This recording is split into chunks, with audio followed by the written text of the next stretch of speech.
झमकावला से हुई। हाँ, तो ये सही बोले पवन भैया, अपना गलती खुद स्वीकार कर लेते हैं और अपना डायलॉग अपने पे यूज करने लगते हैं। ये बोलते हैं झमकावला से हुई, तो बिल्कुल सही बोल रहे हैं आप। यहीं पे खेसारी लाल यादव जी को देख लीजिए, इनका एक नागिन गाना आया है जिसका सबसे पहले झलक रिलीज किया गया था, जो कि ये 15 नंबर पे ट्रेंड कर रहा है। और दूसरे में कि इनका टीजर रिलीज किया गया नागिन सॉन्ग का, जो कि अभी 5 नंबर पे ट्रेंड कर रहा है।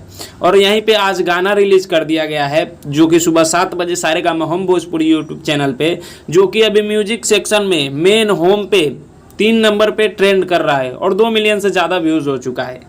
तो ये पवन सिंह जो बोलते हैं बिल्कुल सही बोलते हैं, झमकावला से ना हुई। और पवन सिंह सिर्फ और सिर्फ झमका रहे हैं और खेसारी लाल यादव जी बाजी मार दे रहे हैं। यहीं पे आप लोग देख सकते हैं इनका एक ही गाना का मतलब 3 बार ट्रेंडिंग में जाना, जो कि झलक, टीजर, गाना तीनों एक ही बार में ट्रेंडिंग में जाना। और ये है कि सिर्फ और सिर्फ अपना मतलब वो औकात दिखाते रहते हैं पवन सिंह, और झमकावला से हुई, ये हुई, लकीर खींचने लगते हैं, इसलिए वो लकीरवा मिटिक जाता है, समझे।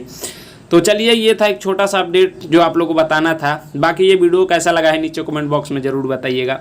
मैं सूरज पासवान, आप देख रहे थे खेसारी फैन सपोर्ट 2। मिलते हैं आप सभी से जल्दी नेक्स्ट वीडियो में, तब तक के लिए जय हिंद, जय भोजपुरी।